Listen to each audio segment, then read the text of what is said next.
अब है accelerated motion. अब एक्सेलरेटेड मोशन जो अभी मैंने बता दिया, अगर बॉडी की जो मोशन होगी नॉन यूनिफॉर्म होगी,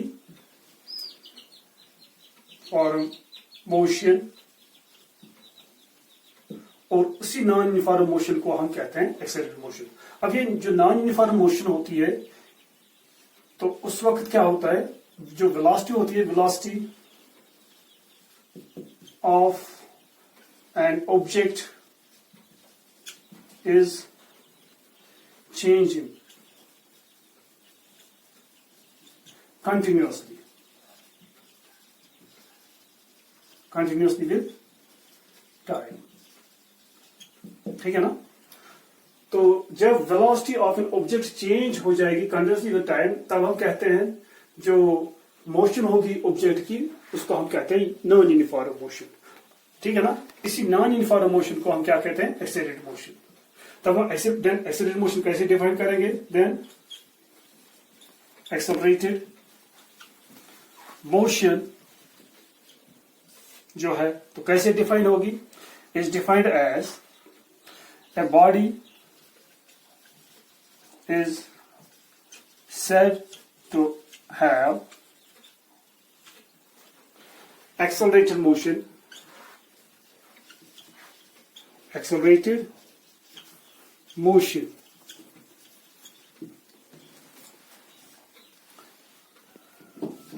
number one, if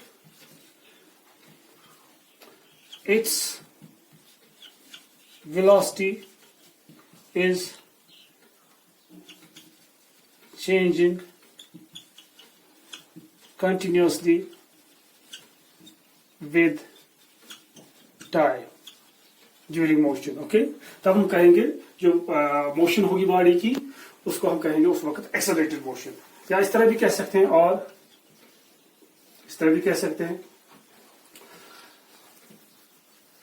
if the velocity of if the velocity of the object is different at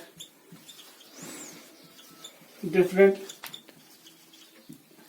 instants of time, इस तरह भी कह सकते हैं, the body is said to have accelerated motion if the velocity of the body is different at different instants of time। ठीक है ना? या we can say if its velocity is different at different instants of time। Okay, तो इस तरह भी कह सकते हैं। और accelerated motion if either the direction or speed or both means direction and speed, both means direction and speed as well as speed changes with time। ठीक है ना? तब भी हम कहेंगे जो मोशन होगी बॉडी की वो है accelerated motion. So a body is said to have accelerated motion if either its direction or speed or both direction and speed change with time। अगर इसकी डायरेक्शन चेंज हो जाएगी, डायरेक्शन ऑफ मोशन चेंज हो रही है, या speed change हो रही है, speed means magnitude of velocity, या दोनों चेंज हो रहे हैं with time, then we can say the body is having accelerated motion. ठीक है? तो अगर खाली चेंज डायरेक्शन हो जाएगी तो डायरेक्शन कब चेंज हो जाएगी? In case of a circular motion. अगर हम एग्जांपल ले लेंगे सर्कुलर मोशन की, तो in circular motion if a body is moving along this circular track, its direction is changing continuously, whether the speed may or may not be changing with time। ठीक है ना? But one thing is clear here that its direction will never remain same। Its direction is changing continuously in circular motion। So every type of circular motion is an example of accelerated motion। कोई भी circular motion अगर होगी तो वो होगी क्या? Accelerated motion. Every type of circular motion is an accelerated motion. ठीक है ना? ओके। क्योंकि उसमें डायरेक्शन कंटिन्यूसली, चाहे स्पीड चेंज हो या ना हो, तो मगर एक चीज हमेशा चेंज हो रही है, दैट इज द डायरेक्शन। तो उसको भी हम कहते हैं एक्सेलरेटेड मोशन। अगर यूनिफॉर्म सर्कुलर मोशन होगी तो स्पीड उसमें चेंज नहीं होती है, मगर डायरेक्ट कंटिन्यूस चेंज हो रही है, तो उसको भी कहेंगे हम एक्सेलरेटेड मोशन। अगर नॉन यूनिफॉर्म सर्कुलर मोशन होगी तब भी हम उसको एक्सेलरेटेड मोशन कहेंगे। Is this clear to you? या इस तरह भी कह सकते हैं, यहाँ पे जैसे कि मैंने बता दिया, या खाली डायरेक्शन चेंज हो जाएगी तो डायरेक्शन मैंने बता दिया, या स्पीड चेंज हो जाएगी, या दोनों चेंज हो जाएंगे, ठीक है ना। तो अगर स्पीड चेंज हो रही है, so we can say if body undergoes equal displacements in unequal intervals of time or vice versa भी। तो कहने का मुद्दा यह है यहाँ पे, अगर बॉडी इक्वल डिस्प्लेसमेंट्स कवर करे इन अनइक्वल इंटरवल्स ऑफ टाइम, ठीक है ना, या उल्टा मतलब unequal displacements in equal intervals of time, तब हम कहेंगे जो मोशन होगी बॉडी की उसको हम उस वक्त एक्सेलरेटेड मोशन कह सकते हैं, ठीक है ना। तो इस तरह भी हम डिफाइन कर सकते हैं। जो मैंने डिफरेंट डेफिनेशन दी है, तो हर एक डेफिनेशन, जो जितने भी डेफिनेशन है, तो हर एक डेफिनेशन की जो मीनिंग है, हर एक की जो मीनिंग है तो वो सेम है, ठीक है ना। यानी वेलोसिटी इज चेंज, इसमें भी वेलोसिटी चेंज हो रही है, इसमें भी वेलोसिटी चेंज हो रही है, तो कहने का तरीका डिफरेंट है, ठीक है। तो this is what we call accelerated motion.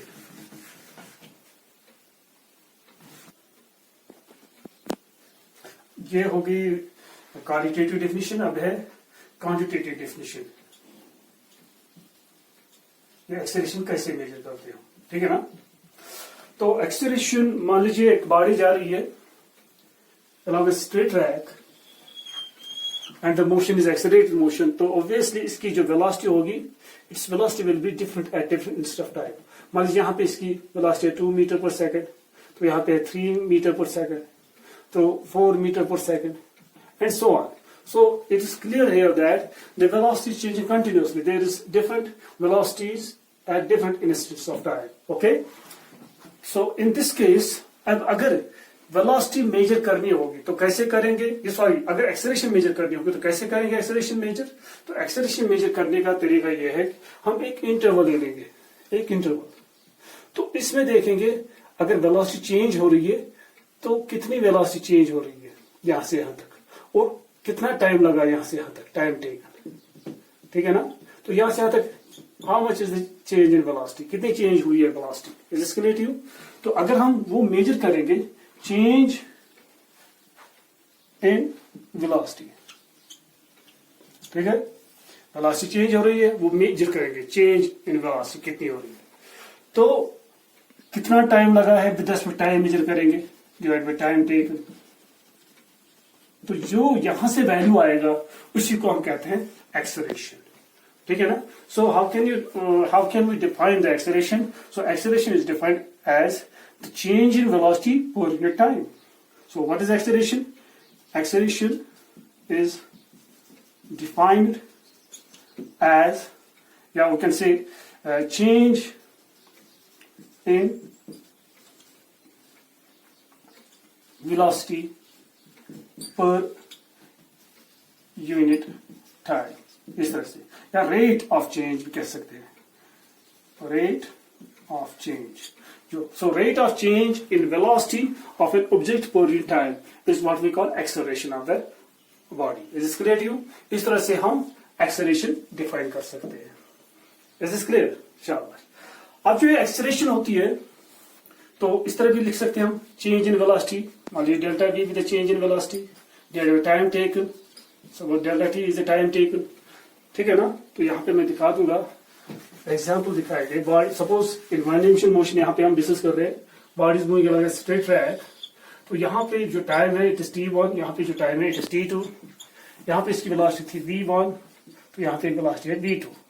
तो इस इंटरवल में अगर हम देखेंगे चेंज इन वेलोसिटी वो होगी v2 minus v1 divide by and change in time जो होगा time taken that will be t2 minus t1। Okay, तो इस तरह से हम एक्सेलरेशन हम मेजर कर सकते हैं। इसको हम एवरेज एक्सेलरेशन भी कह सकते हैं, तो वो हम बाद में एक्सेलरेशन एवरेज एक्सेलरेशन डिस्कस करेंगे। तो यहाँ पे this is how the acceleration is measured and how the acceleration is defined. अगर हम इसमें वैल्यूज पुट करेंगे तो वहां से हमें क्या मिलेगा, change in velocity per unit time. तो पर यूनिट टाइम यानी किस रेट पर इसकी वेलोसिटी चेंज हो रही है उसी को हम कहते हैं एक्सेलरेशन। Is this clear? अब ये जो एक्सेलरेशन है it can be positive, it can be negative और it can be zero depending upon weather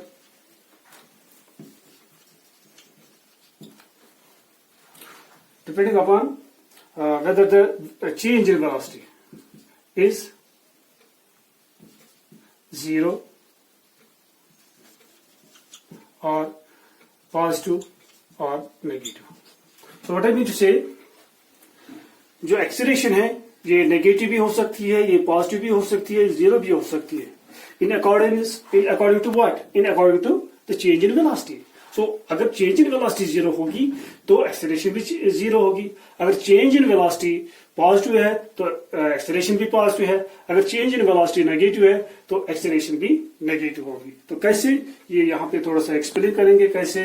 तो देखिए एक एग्जांपल ले लेते हैं हम। यहाँ पे मान लीजिए जो v1 है initial velocity, it is suppose 2 metre per second, ठीक है ना। तो यहाँ पे जो v2 वेलोसिटी है it is suppose 4 metre per second, ठीक है ना। जो यहाँ से इनिशियल टाइम है suppose it is 1 second initial time and जो यहाँ पे टाइम है it is 2 second.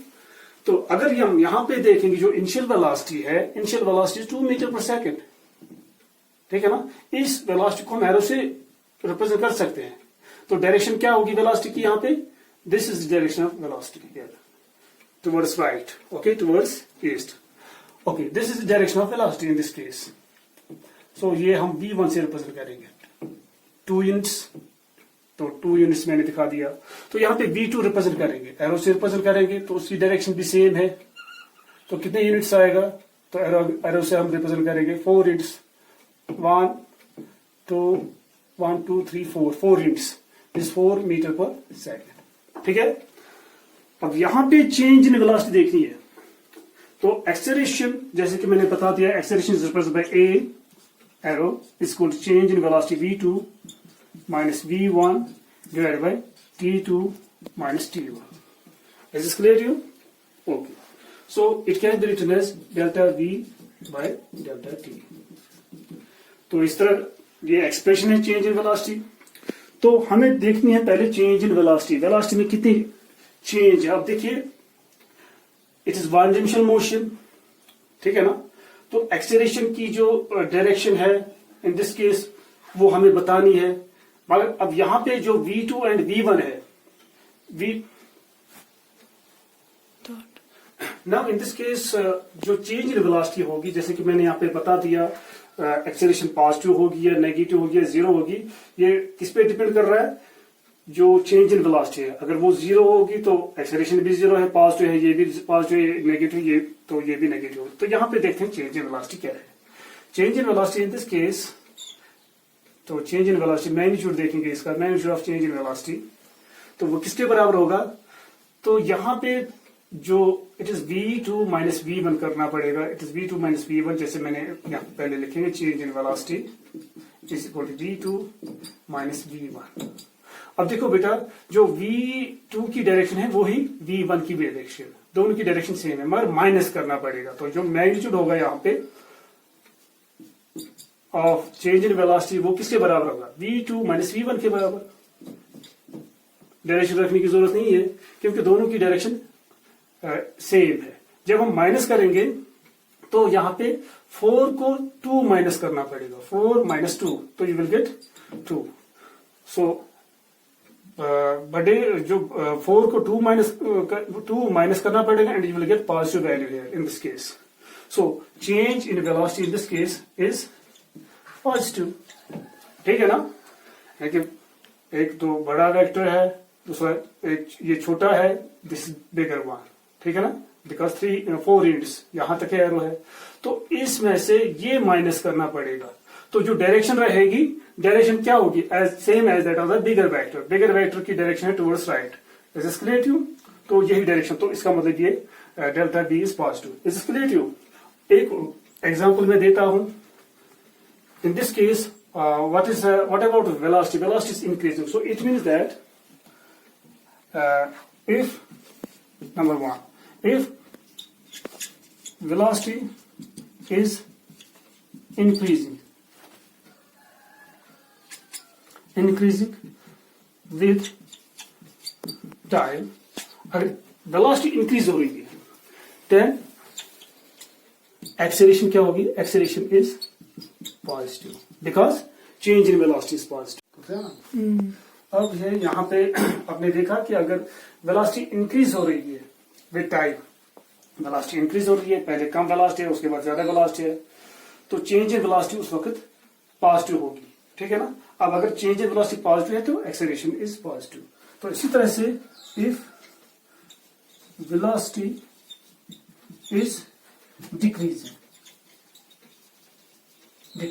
With time, अगर वेलोसिटी डिक्रीज हो रही है तो मतलब इनिशियल वेलोसिटी मान लीजिए 6 मीटर पर सेकंड है, तो फाइनल वेलोसिटी है इसी तरह से यहाँ पे इस इंटरवल में 2 मीटर पर सेकंड. तो इसका मतलब क्या है? This is initial velocity v1, this final velocity v2. तो वेलोसिटी इज डिक्रीज. अगर वेलोसिटी डिक्रीज हो रही है, जब हम सब्ट्रैक्ट करेंगे, चेंज इन वेलोसिटी देखेंगे, तो वहां से क्या निकलेगा? Negative. Final velocity minus initial velocity करना पड़ेगा, 2 माइनस 6 करना पड़ेगा, वहां तो -4 आएगा. तो इसका मतलब है इस वक्त जो वेलोसिटी है it is decreasing, and decreasing velocity means change in velocity is negative. ठीक है ना. जब चेंज इन वेलोसिटी नेगेटिव होगी तो इसका मतलब है then acceleration is negative. Is this clear? Okay. अब अगर वेलोसिटी चेंज नहीं हो रही है, मान लीजिए body is moving along straight track, यहाँ पे इसकी वेलोसिटी है 2 मीटर पर सेकंड, तो यहाँ पे 2 मीटर पर सेकंड, यहाँ पे 2 मीटर पर सेकंड, यहाँ पे भी 2 मीटर पर सेकंड, यहाँ पे भी 2 मीटर पर second. At each and every instant of time, at each and every point on the track of the object, ठीक है ना, velocity is same. यहाँ पे भी 2 मीटर पर सेकंड, यहाँ पे 2 मीटर पर, at each and every point, हर एक जगह पे velocity same है. So what is the change in any interval? इस interval में what is change in velocity? It is 0. In this interval, what is change in velocity? It is 0. So there is no change in velocity. Is this clear to you? So when the change in velocity is 0, so it means that the acceleration is 0. Number 3, if velocity is not changing with time, then acceleration is 0. Is this clear to you? उस वक्त acceleration 0 होगी. And let me tell you one thing, when the acceleration is negative, इसको हम कभी कभार retardation भी कहते हैं, और it's also called deceleration.